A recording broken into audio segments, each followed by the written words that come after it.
Welcome to another episode of Eric's Perspective. Joining me today is a fabulous sculptor, Charles Dickson. Charles, thank you for joining us today. Thank you for having me. I appreciate you coming out and talking with us. So I thought I'd get us started by just simply asking, where were you born and where were you raised? Born and raised in Los Angeles. I lived in that particular location, 121st and Avalon, for 18 years. Is that where you currently are? You're not there now. No, I'm currently located in Compton. Okay. Yeah, I've been at that studio space for 50 years now. Okay, because I was talking to you off camera about being in your studio, and that's where I was then, right? Mm-hmm. Had to have been if it's been for them. Yes. Mm-hmm. Okay. And so as you look back on it, Charles, what would you say got you interested in art in the first place? I'm assuming as a child. I don't know, though. Right, you're correct. I started carving wood at the age of 5. I saw a neighbor carving, making a little wood knife, and I was amazed at how he could shape that with a little penknife. And I tried it. I loved it. I loved the way the wood peeled away from itself with the knife. Mm-hmm. And then I became obsessed with it. So I was whittling in the bed and undercover, and I was whittling on the furniture. It made you a big hit with your mom, right? Oh yeah. Well, I had my side of the bed that I could hack up. Oh, good. Okay. Yeah, but they ended up taking me to a psychiatrist. Oh, they thought it was a sign of illness. Yeah. Well, I was obsessed with it. Oh, okay. Wow. And about how old were you when this happened? Oh, 6. Okay. Mm-hmm. And so what was the result of going to the what did the psychiatrist say? Well, after he saw me, reviewed me, and he told my mom that I was okay. He's okay. Oh, okay. He just likes to carve. Oh, there you go. So moving forward a little bit then, so I'm assuming you continued to carve from that point on and through, I guess, elementary, middle school, and high school. Did you take any formal instruction at any point in there? Actually, I was born with a talent to create, new possibilities. At that time, it was creating from wood. Mm-hmm. I was always interested in other materials. I remember a neighbor was building a smokehouse, and I watched him mix the cement and lay the bricks, and I asked him for some of the cement and one of the bricks, and so I started chipping and forming that material. He was right, my neighbor. So close by. So when I saw how that dried up, that was another possibility, and chipping on the bricks with whatever I could find. Yeah. So I played with all the possibilities. When I was always getting rewarded for my participation with creativity. Mm-hmm. And that was if there was a school activity such as a science or history event where you could make something to be in the science fair or the history fair, I would come up with a theme and follow through on it. Like I did a theme on the development of cannons throughout the history of weaponry. Mm-hmm. And so I would carve the cannons, and I made a little diorama type thing. I got first prize. Oh, wow. Fantastic. So, you get a little medal. Yeah. And it kind of encourages you to keep going. Very much so, That's excellent. Yeah, so, same thing with the sign. I was always getting first prizes. And then, for instance, Halloween, I would dress up, but I would take it to a whole nother level, and they would bring me in the house and give me a lot of candy. So I'm taking it you made your own costumes is what you mean, right? Pretty much. Yeah, if I was a humpback, I went the humpback. I had the hands, and I had the eye dripping and all kind of stuff. That's awesome. I would buy a mask, but I was always modifying things. Yeah. Mm-hmm. That's fantastic. So you start out mostly carving and, as you say, shaping. Cement type material, chipping away at brick and stone, I'm guessing. Yeah. But did you draw as well? Or? I did some drawings early on, but I kept drawing through the paper. I had real issues with. Oh, you mean you were pressing too hard and it was tearing the paper? I was not only pressing it, I couldn't get the dimensions that I wanted from the material. I see. So I would literally go through the material, and that became very frustrating. I can see, yeah. And that maybe is the reason you kind of went down the path of sculpting more. Yeah, so. I stayed more of that. It was just a natural flow. And I was very interested in airplanes. Oh, really? And so I would carve those airplanes out of books from wood. Mm-hmm. And those are my toys. Ships, I would do that. My aunt was very instrumental in supporting that kind of habit. She would actually buy those things from me. Oh, no kidding. Mm-hmm. Does any of that stuff still survive? I do have one of the boats that are left. The sails have gone, but the initial structure that I carved, and then I would get my sister's fingernail polish and paint them. And then she'd be wondering, wait, what happened to my boat? Yeah. She was always doing something, sitting on my toys anyway. It was like a little bit of a back and forth. I have two sisters, and so I can relate to the whole sister-brother situation. Yeah. By the way, how many siblings do you have? I have one. Oh, just you and your sister. Mm-hmm. So you guys grew up in L.A. So at what did you ever take any formal classes at any point? I reached a point in junior high school where they saw that I had a particular talent that could be nurtured. Mm-hmm. So they enabled me to travel during school time and to go to universities and see what was being offered. And then I was, for me, school was, what are you going to do with the rest of your life? And so I projected those ideas all the time. I mean, if I at one point wanted to be a sign painter, and I researched sign painting. I wanted to design vehicles, and I researched that. Mm-hmm. And actually, GM came to the school and gave insight that if you do work for GMC, you will probably only be able to design a hubcap. And that right there was. Oh, like no. Was that like a racial thing? No, that was just the reality of being a designer working for a company like that. I see. So, I mean, but I had the opportunity from junior high all the way through high school. When I was in high school, I met Charles White. I got a scholarship I was one of the first to go to Otis from my school, Fremont. And I had a chance to meet Charles White. I didn't know who he was, mm-hmm. but I sat in his class, and one day he said, I'm going to bring my work and let you see. And he was my hero. Oh, wow. Yeah. That must have been an incredible moment, though. Oh, it was an incredible moment. Especially when he showed you his stuff, right? Oh, it was. I was really pumped up about that. And so, he would give demonstrations and things like that. I said, you're going to sign that? So, excellent. Yeah. Did he? Or no. Do you have any of the stuff that he? No, he said, get away from me, you're crazy. But we had a good conversation in the lunchroom, and he asked me why did I want to come to Otis, and I told him I wanted to be an artist, and he informed me. He said, "Oh no, that's not why you come here. You come here to get your paper." He says, "Artists do art under trees and in garages. The main thing is being true to yourself." And I held on to that mm-hmm. As a direction. Later on, I met Danny Johnson, and through a friend that worked for the city who sharpened tools, and Danny lived right next door to him. So, and you're speaking now about the artist, Danny Johnson. Yeah, artist Danny Johnson. Yes, got it. Okay. And Danny was doing baby heads and rat traps and tar and things like that. I've seen a few of his.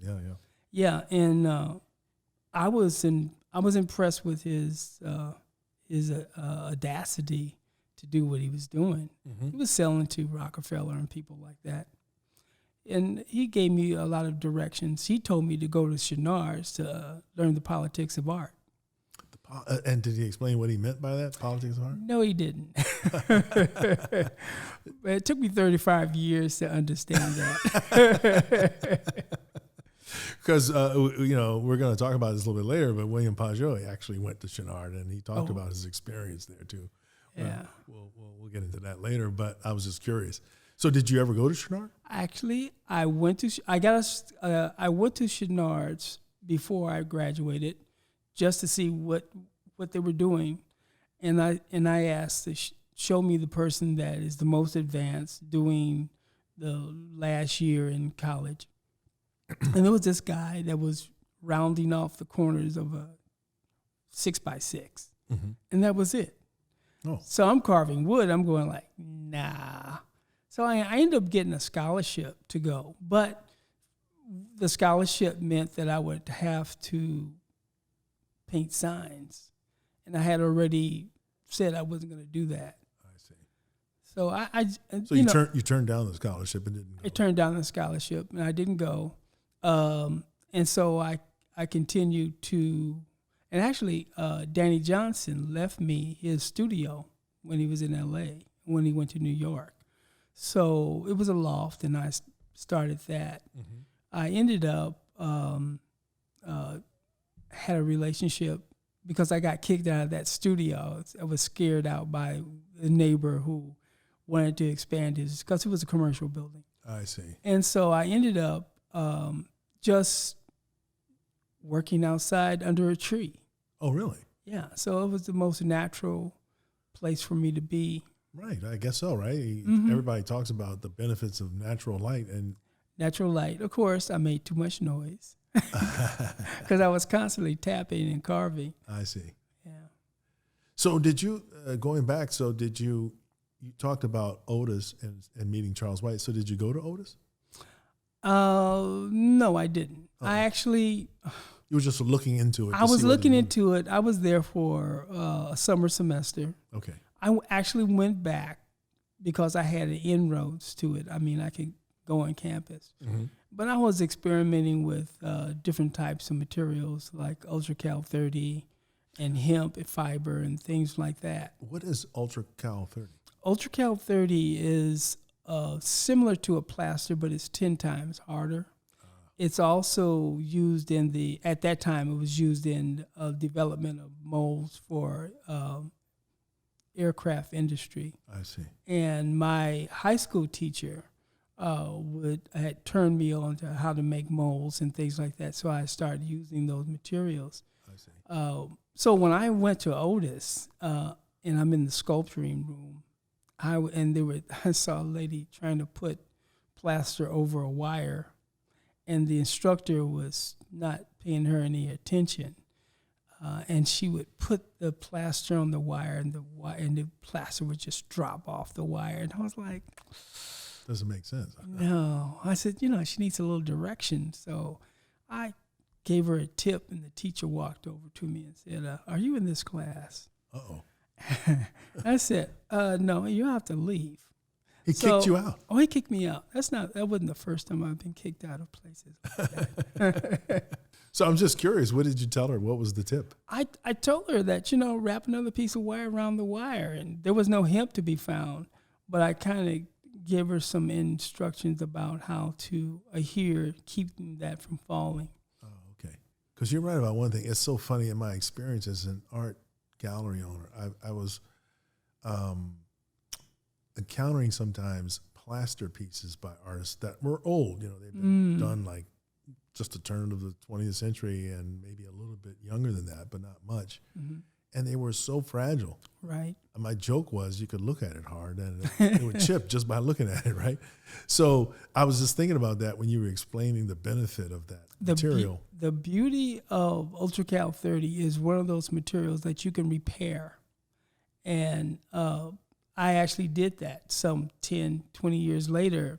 Something broke off, you could just reattach it. And you would never see how it was broken. Wow. At one point, the material was green, and I had done several pieces with that material with its natural color. It looks kind of like jade stone when it was finished. and then slowly be turned to a white material.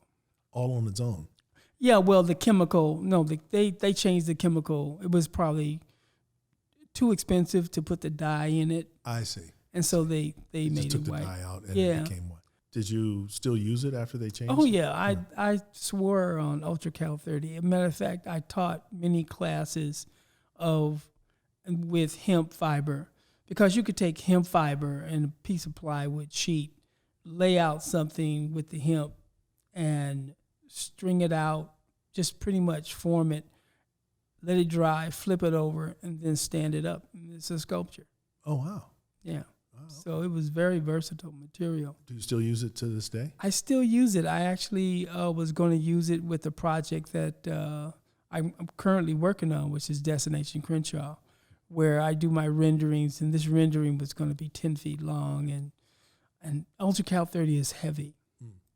So I'm playing around with my car, customizing it, living that dream. So wood is the most natural place for me to go. So I started attaching wood versus metal and fiberglass. So I'm doing that, and it came to be a rainy situation. I said, I got to put something on top of the wood. What can I use? Bondo. So I started using Bondo. Bondo was just a natural way of transitioning with the wood to make that final formulation to get the shapes I needed. And so the piece was formed. Okay. I see. And so I guess today, is that your preferred material still, wood?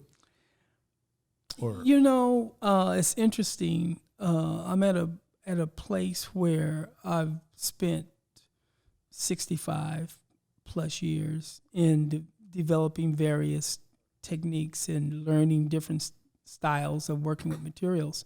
So I've reached a point to where I've actually made a full circle. So now I've gone back to my whittling off a block of wood. I'm satisfied. It's interesting. I had a conversation with, and maybe changing the things, but with Richmond Barthé, who really impressed me with just enjoying the work and not trying to show up for anyone but yourself. And I happened to meet him because I couldn't pay the ticket to get into the room. He came in a little late, and I had a chance to sit down with him for a while. By the way, we should, just for our audience, anybody who's not familiar, Richmond Barthé is no longer with us, but he was an excellent and well-respected sculptor that I believe was operating out of, am I right, Altadena or something? Yes, like that's right, the Art City. Yeah. Yeah, he actually, when I was in high school, when I went through all the art books, he was one of the people I liked. Yeah. And then finally meeting him, I asked him about how he felt about working, and he said, I've worked all over the world, and he said, but I'm working on this little piece, and I only work on it when I want to be happy. Wow. And so I was very impressed with that kind of attitude. Yeah, absolutely. Yeah. So I chose to use that attitude to work versus I'm going to try and make this for a particular show or something like that. Yeah. And then I was never really happy with being doing just one thing in regards to wood. I was always, my attitude was that I wanted to take the wood and integrate it back into the dirt. Mm-hmm. And vice versa. So whatever that took, it has been what my trek has been. And when you say putting it back into the dirt, what do you mean exactly? Well, is there an example of piece? I think that goes along with some of the public art things I've done, as well as mixing things like the concrete, and then actually developing things that would water would be involved. So I see. So I'm doing that, but I ended up. I bounced all around to accomplish that. And so I ended up not being able to be in art shows because they didn't have room for sculpture. So I found a way to be on the wall, but yet be three-dimensional. And so found some material that some art friends had given me to check out, repurposed material. Mm-hmm. And I played with it for a year, and I came up with a technique. And I claimed the invention of this technique called HISPUF, high impact styrene plastic urethane foam core. Okay. And so it's 1/10 of the weight of fiberglass. It's flotational. And to this day now, I can put fiber optic cable in it, and I can put computer systems in it. Have you ever done that? At the time, I took a hiatus because at the time to put a computer system in it was like $10,000. That would be a good reason. Yeah. So, and then there were some other reasons. I actually did not want to deal with vacuum form concepts on a personal level. So I started collecting trash, in fact, clear trash. So 18 years of that. And so I eventually, I spent 7.5 years in that research and development. And so after 7.5 years, and they thought I was crazy, I went on hiatus and to discover what was next. And eventually, Radio Shack came out with something that only cost $100. Oh, okay. So now all that integration and touch devices that can occur with my product can happen. Also, I upgraded it from high-impact styrene plastic to ABS plastic. And also, now that material is fire-resistant. It's also, you can put it outside. You can bury it. It's still flotational.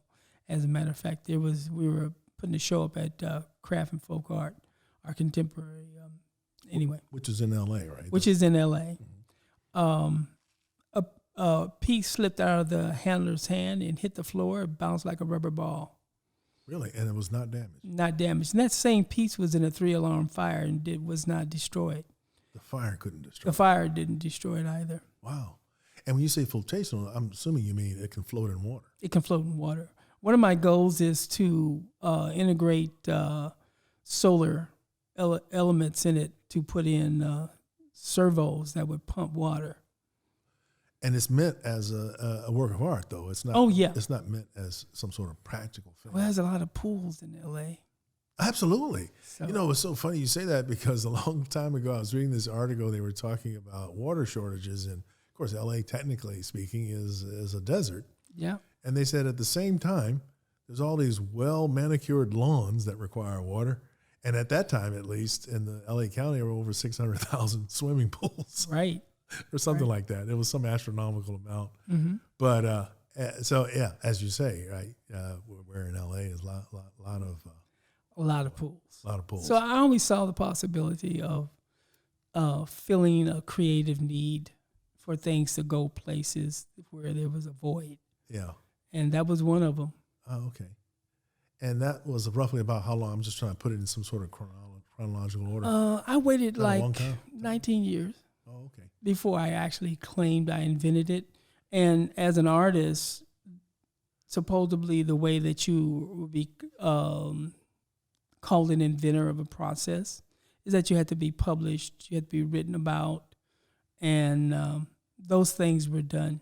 Oh, so it has been published. Oh, yeah, it's been published. It's also, KCT did some documentation on me working.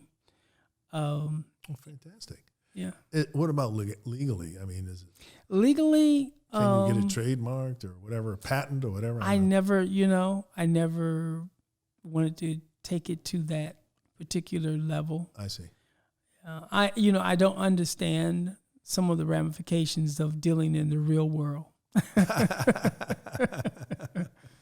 Well, yeah. Well, when you start talking stuff like that too, I mean, that's a lot of people that are not artists would have difficulty figuring that out. That's the province of lawyers and people that deal with that kind of thing, commercially minded.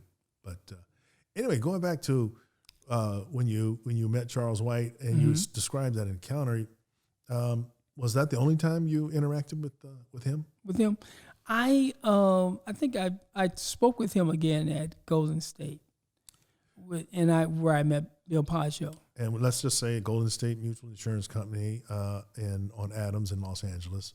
Correct. Historic landmark designed by the black architect Paul Williams. And as you just said, William Pajaud was vice president of public relations and the curator for 30 years over there. Yes. Yeah.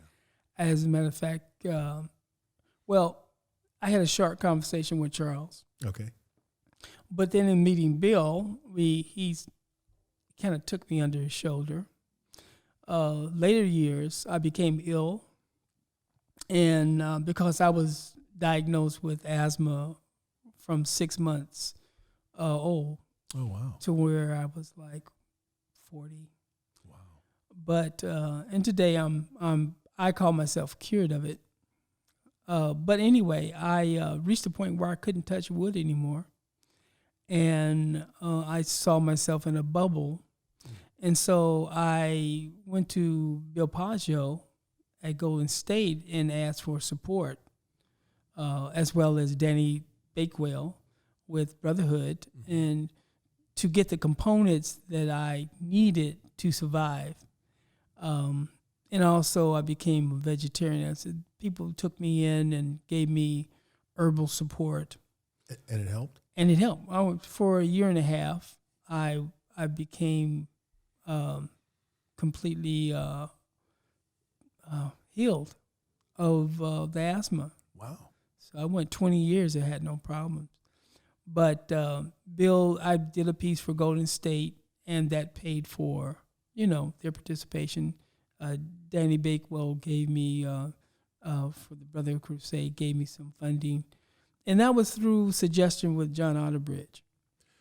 John Ottobridge, who not too long ago passed away. Yeah. Himself, an accomplished artist, assemblage artist. Right. Fair to say. Wonderful man, too, by the way. I had absolutely. the pleasure of spending time with him, and just as a person, him and John Riddle, Bill Pajaud, those folks are like family. I'm sure you probably have the same experience. Oh, yeah, same experience. I mean, John and I would talk along with everybody else for like up until 3 o'clock in the morning. Yes. His journey through Chicago and his life was, and the way he told the story. Yeah. And, it was David Hammond, and it was just a group of us, Yeah. Mm-hmm. And by the way, with that, were you interacting with Brockman Gallery, Alonzo, and Dale Davis at all? Alonzo was at what was it? Crenshaw High School. Oh, okay. It just so happens that the teacher that I was being taught at Fremont went to Crenshaw. Oh. And when I was there visiting him, I saw Alonzo there. And so we had met each other earlier. Oh, okay. So nice coincidence. Yeah, it was really cool. Yeah. I actually was doing a piece for Studio Watts that was being shown at the Mark Taper Forum, where I created a stage prop of a school chair from balsa wood. And the dancers danced around it, and they destroyed it on stage. You mean deliberately? Deliberately. That was a part of the script. That was part of the thing. But they couldn't have any nails or anything. Everything had to break apart and crumble. I see. So they did that. And we actually had to take the doors off of the theater to get it in there. Oh, really? It was that big? It was that big. Oh, okay. Yeah. What was that like, by the way, to get that assignment to It was, I just like to make things. Yeah. And so it was like a challenge. Yeah, it was a challenge that the dance company gave me said, can you do it? Yes, I can do it. And they gave me the funds to do it, and I did it. And it was the breakdown in that is that when they did it, the stage that they were performing on had a copyright. So when the people were taking pictures of the event, when it happened, they walked up the aisles and confiscated all the film. Oh, no kidding. Oh, my goodness. Yeah. And it's saying, hey, this is a copyrighted thing. You can't have this photograph. You can't do it. Oh, wow. So I wished I would have known that. Yeah, right. I would have hid my film. Oh, so your camera was confiscated too? Well, I didn't have a camera at the time. My friend did. Oh, okay. Because I was going to say that would be kind of nice to see that chair, but I guess that Well, I kept all the balsa wood. I was able to confiscate all that. Oh, okay. Yeah. So you mean the debris after they broke it up? Yeah. Oh, okay. Got it. Yeah. So,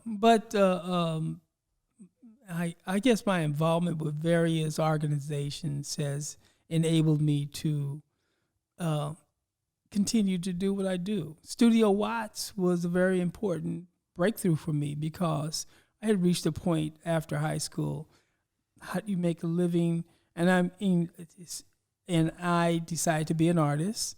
And it just so happens the very first piece that I made has just been sold to the Children's Institute through the Watts Towers. You mean recently? Recently. Oh, okay. And but I was able to work at Studio Watts as a master sculptor at a very young age. Mm-hmm. That's right around the time that I met John and all the rest of the gang. Wow, fantastic. So, one thing, as you were saying all that, it not just dawned on me because I really realized this anyway, but it's so important to have a support system in place, not just for money, but encouragement and feedback and guidance and all the rest. And it sounds like the folks you were mentioning, right? Richmond Barté, Charles White, right? Pajaud, John Ottobridge, all the rest, right? Even the Brotherhood Crusade putting up the money like that to keep you going at a difficult time. I mean, all these things are so crucial. Sometimes that doesn't get told in the story. No, if you hear about a successful artist or even just an artist, regardless, there's that untold story. Yeah, and that sort of invisible hand that's helping.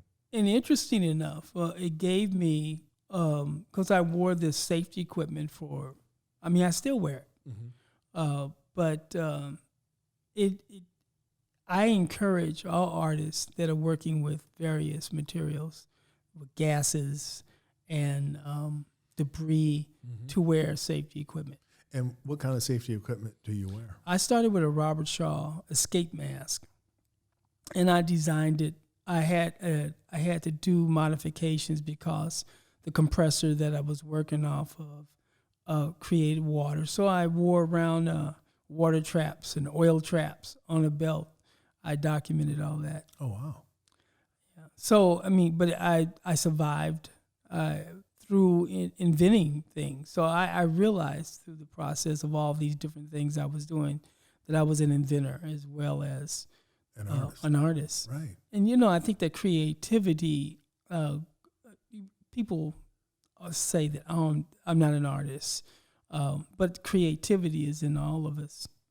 I'm glad you said that too, because a lot of times, like you say, people associate creativity only with artists or of any kind, whether right. they're playwrights or authors or painters or sculptors, whatever.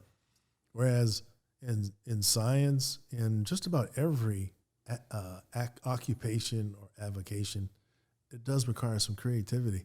Oh, absolutely. What comes to mind is Albert Einstein, his famous quote where he says, I would rather, knowledge is not as important as creativity. I'm butchering the quote. Oh, wow. But basically, that's kind of what he was saying.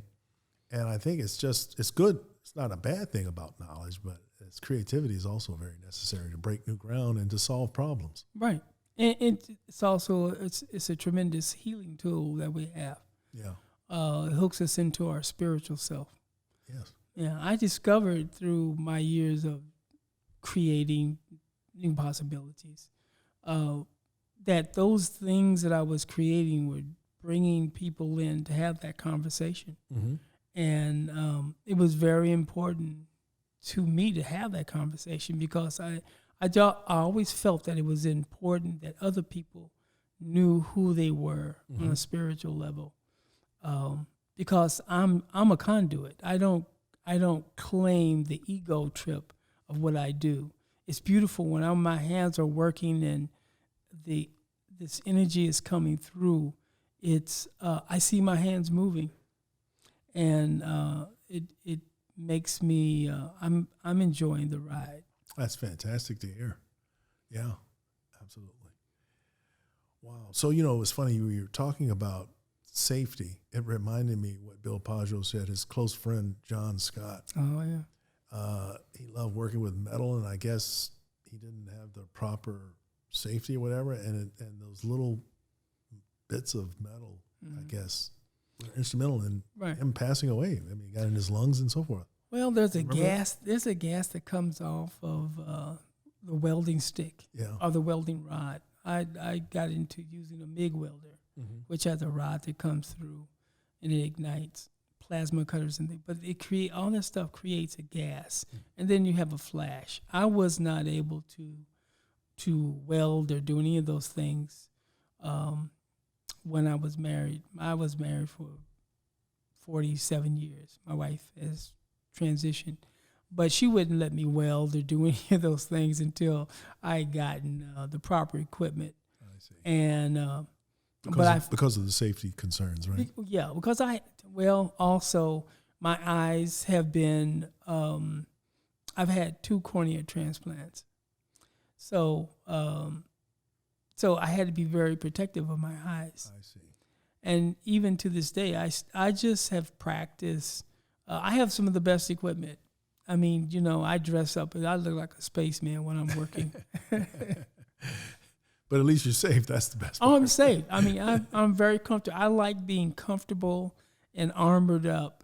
And it leads to working with things like the HISPUF technology or even carving acrylic. When you're carving acrylic and you're chiseling that material away with a wood chisel, that stuff flies up. And I've knocked out lights and knocked over things. Oh, no kidding. And it flies So it's a back. lot of force behind it as well. A lot of force, and it flies back at you. You have to be armored up. Wow. And I save all the shards and integrate those back into the work because it takes that kind of energy to create it. Yeah, I like that. That sounds like a very cool thing. I'd be curious to see an example of that too, by the way. You mentioned Richmond Barthé and some of the other artists like John Ottobridge and so forth. Are there any other artists that you could say were an influence on you, either as an artist or as a person? There was a lot. I mean, I said Greg Pitts.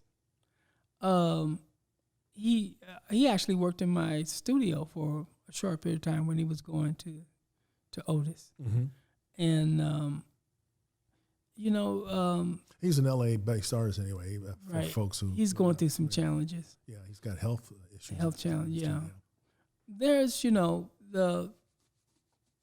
I can't think off the top of my head. That's but okay. But, there was, the camaraderie was one of which we could have conversations. And I was always into the technology of how things stuck together or what material did what.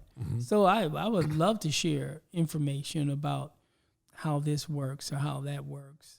And John was into philosophy and Bill was into philosophy, but he was also into the history of it. Right. And it just, we just had a real interesting sharing and caring. I mean, if I love John, I would go over to John's studio and I would see something and John would say, well, I'm not using that right now and I don't think I'll be using it. And the artist rule is if you need it, you can take it. Oh, wow. So we had that exchange. And to this day, I share that same thing. If there's someone studying with me, then I remember one of my students, Rasta, and he came over with his father. But anyway, I was carving acrylic at the time, so I would chip and I had him sweep the floor. I mean, it's supposed to be a traditional thing. Right. So he swept the floor, but then he had a chair and he sat right in front of my bench. So at the end of the session, I gave him some pieces. And he came back. And I said, oh, wow. When he came back, you mean he had done something with him? He had done something with him. Oh, okay. So I was very impressed with his fortitude. And so he was with me for like 25 years. No way. To this day, but he has an entrepreneur spirit too. I see. So he started a gallery in Inglewood called... What's it called? It's called the Creative House. Here's an interesting thing to that. I was with Communicative Arts Academy. My building was part of that. Mm-hmm. And there was also part of Head Start. But I found out after Rasta had his creative house, and there was some study on the Communicative Arts Academy, that my building was called the Creative House. Really? Yeah, I was just, that parallel was just... That's kind of one of those coincidences. Yeah, it's a big coincidence. That's maybe more than a coincidence. Yeah, and so I look at those kinds of parallels and things that occur. I evoke divine order. I say it so often, people go like, yeah. But it's not a cliche. It's something that I've learned to release and to accept energy that comes through me and to share it. Mm-hmm. I mean, one of the most important things, and I learned by going to other universities where the information wasn't shared as readily, mm-hmm. that it was important to find to be able to share one's ideas and techniques with other artists or people growing in that field. Mm-hmm. And if I can give you 25 years jump, then that's going to enable you to really find what you want to do with whatever that material is. Sure. So that's been one of my empowerments. I want to empower people. Mm-hmm. So do you teach affiliated with a university? Are you conducting classes on your own? How is it that somebody who, say, might be interested in learning from you, how would that happen? Are you still doing that? I'm still doing that. Like when I do a public art project, I always bring in an artist, a community artist, or someone that has never been exposed to that kind of genre of art. Mm-hmm. And it's an interesting one. It's one way to make a living. But I've done that throughout the years, and with Metro Rail and Martin Luther King Monument, on and on. Done a lot of public art projects. I find that it gives them the politics of art, and how that camaraderie flows through a political structure. I've learned with public art that political structure is pretty rigid. I've survived because I have so many inroads to techniques and things like that. Mm-hmm. But sharing information has been the key to having other artists go off and do what they need to do. I was in a conversation on another podcast, and a young man who now is an older artist, he said he used to come to my door, knock on my door. I kind of remember him knocking on my door and saying, "Can I come in? I want to do some art." And I'll go like, "Yeah," and that's just, I was still in that same building. Yeah. And I would let him in. I said, "Well, just go back there and play with some stuff." And he's a very fine, accomplished artist to this day. Is he a sculptor? He's a sculptor and a painter. Oh, okay. Wish I could remember the gentleman's name. But he wants to develop the building into a historical site. Wow. Do you think he has a chance? I believe that he has a chance. I'm part of the development of Compton, I believe, has to happen through the culture, through creative cultures. Now, the visual art is not always portrayed as something in a professional manner. I mean, A-frames with Cecil Ferguson, for instance. Cecil hated A-frames, and he taught me to hate A-frames too. So, okay. And I hung a lot. What we're talking about, though, is A-frames. That's a typical structure for a house, is what you're saying, right? Right. It's like they put them in city halls for they show the art for the. Right. I'm going like, okay, It's a cliche, maybe, or yeah. It doesn't give you the benefits of really having some type of caring professional attitude about showing what you're showing. Right. And I remember Cecil would always try to make a wall or something like a wall to show the work. And makes me think about the Watts Summer Festival in the gym, and how he structured all those walls. And I mean, all of us were in there, David Hammond, Bridge, and Noah Purifoy. I mean, it was an art fest, and community people that were doing their creative self. So it was Cecil that organized it? Cecil was the organizer, along with some other people. Noah Purifoy was there. Because Noah was early on a supporter or creator, helped found the Watchtowers, right? Am I right about that? He was a director. Yeah, he was. Yeah. He was right before John Ottobridge, if I have it right in my head. Right before John Ottobridge, and then there was Curtis Tan. Right. And Curtis Tan was there when I was with Jim Woods with Studio Watts. Okay. But back in those particular years, the opportunity of artists coming together, because there wasn't a lot of places to show. Mm-hmm. Of course, Noah was showing in places like Sports Arena. That's actually where I met him. Oh, wow. With some other, when he was having the junk show. Okay. And it was good meeting Noah, because he was so intellectually knowledgeable about how things work. Mm-hmm. When he was on Washington, I used to go to his place a lot. Did you ever go out to Joshua Tree? Or? I just recently went out to Joshua Tree and looked at his work. And what did you think? I think Noah's Noah. Yeah. I've got to get out there myself. I've seen photographs. Mm-hmm.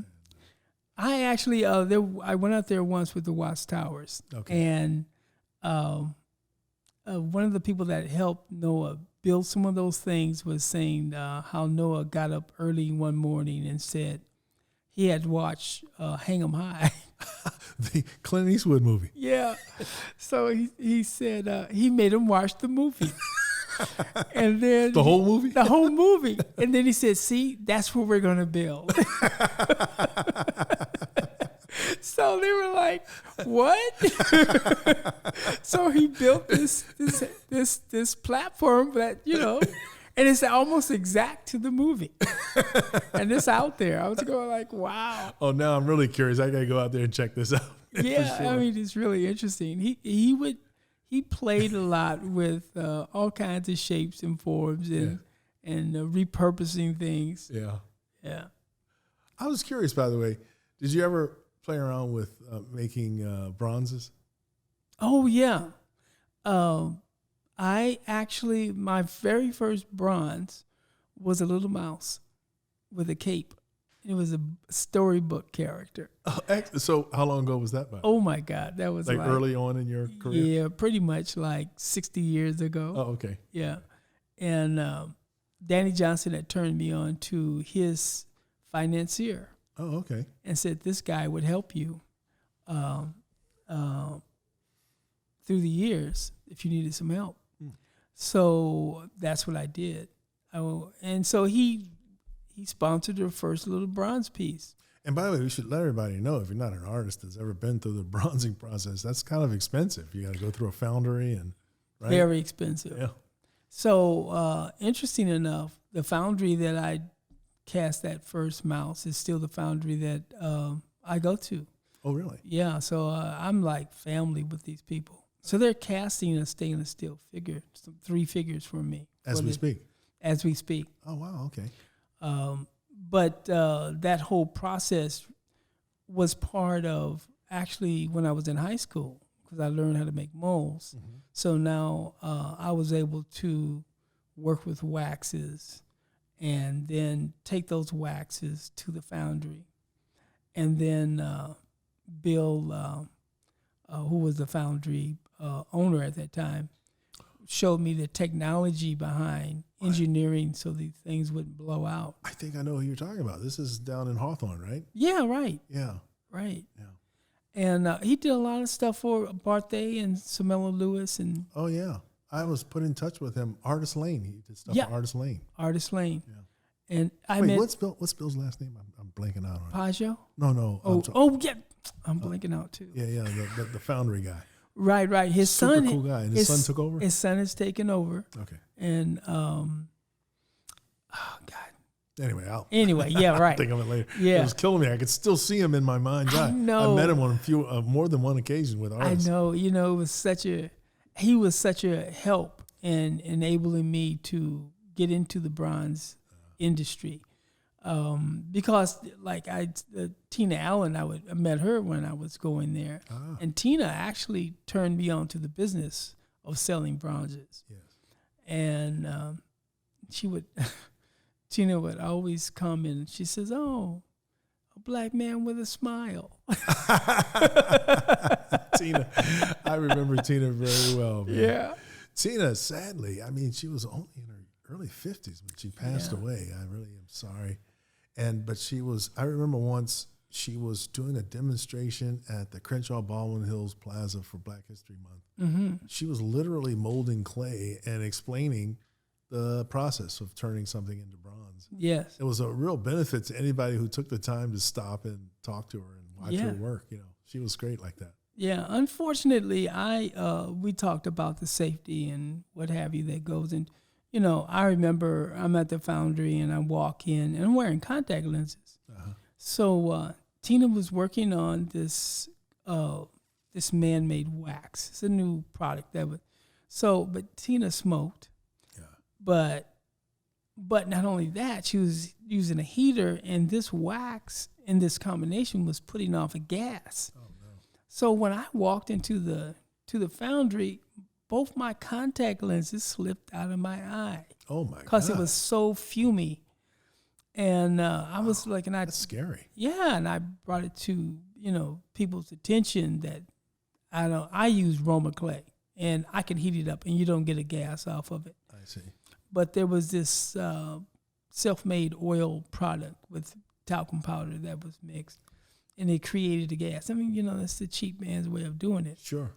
But it wasn't good to breathe at all. Unhealthy, yeah. Very unhealthy.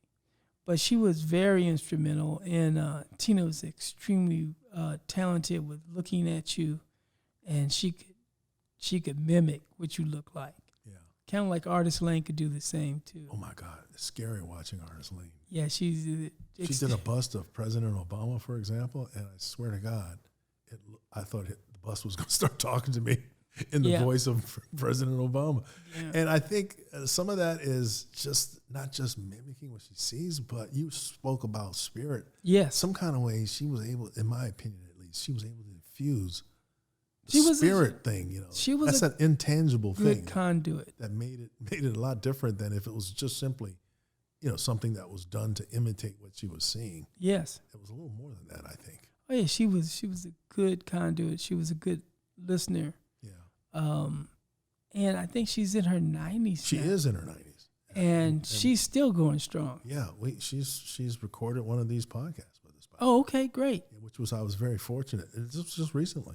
Wonderful. So we were able to talk with her, and she talked about the spirituality, not just in doing stuff like the Obama thing, but there was this other thing, how she was talking about, she was using her various materials to express different spiritual developments. Mm-hmm. So like she was deliberately leaving on wires and the ceramic material, and that's to demonstrate the material man, and then then the bronze was sort of transitioned almost to the sort of purely spiritual until she got to this clear material. That was like the ultimate spirituality kind of a thing, which I thought was fascinating.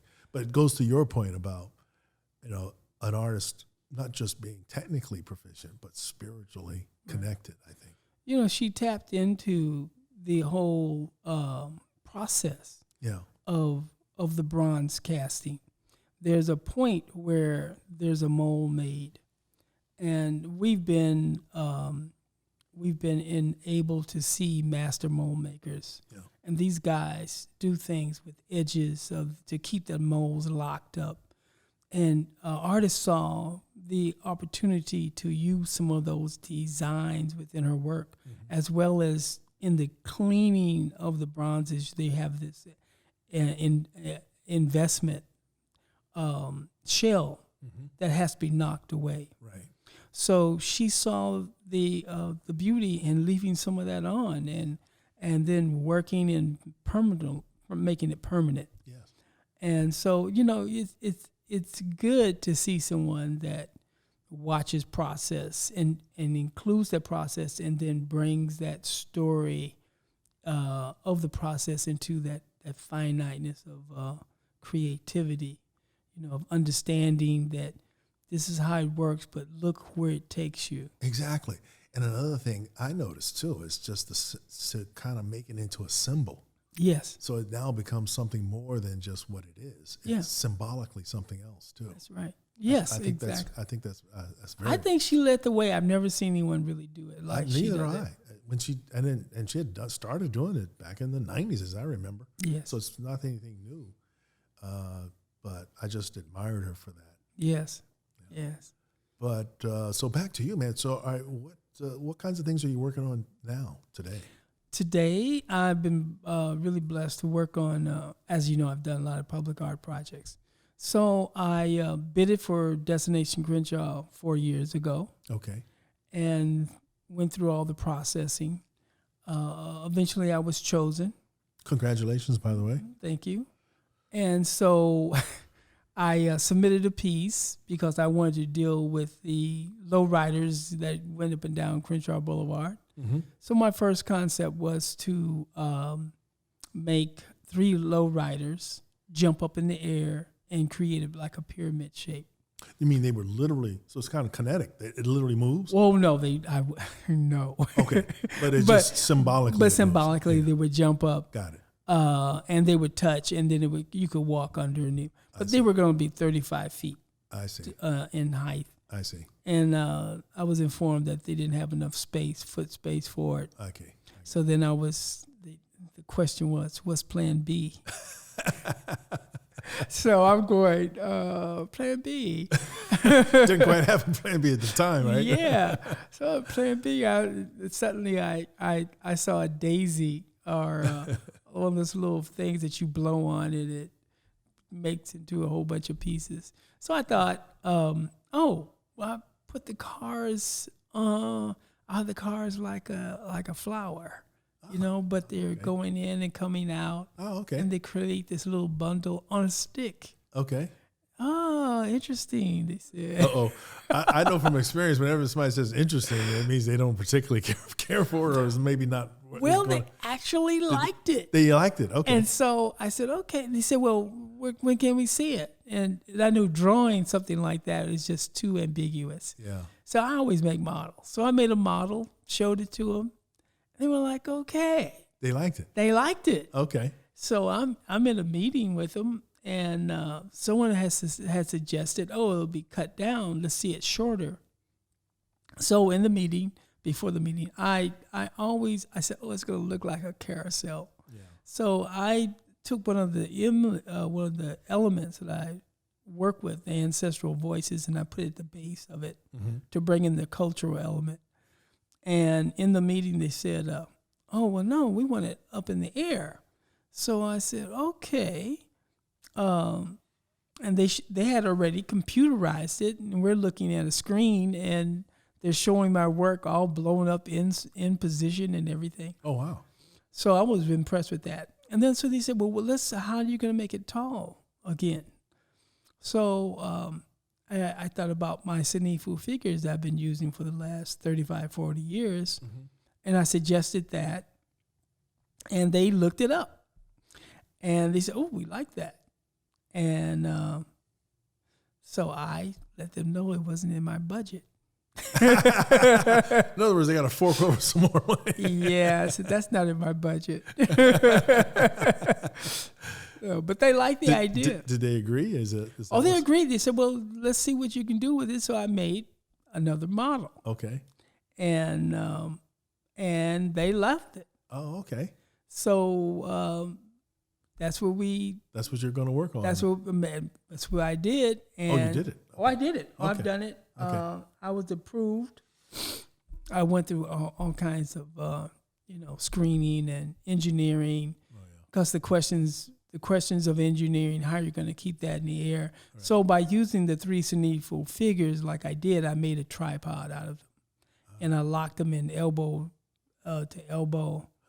I like that, by the way. So you're saying ceneful, that's like from the west coast of Africa, yes. That kind of symbolism. Yes. Got it, yeah. And unbeknownst to me, it's a symbol. It's a very high spiritual symbol. Mm-hmm. And I've been using it for years and never knew that. Wow.